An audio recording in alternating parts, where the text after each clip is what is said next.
Serradura for dessert. A very popular dessert here in Macau. Yeah. Which is originally from Portugal. Kaya Serradura. And also, English name is Sawdust Pudding.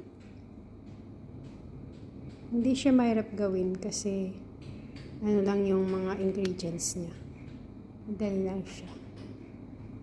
Ang mga ingredients niya is whipped cream, condensed milk, Marie biscuit, and vanilla extract. Tapos ayusin mo lang ng ganyan siya. So maganda siya, di ba? Magandang tignan. Kainin na natin to, guys. Dessert natin for today is Serradura. Again, Sawdust Pudding.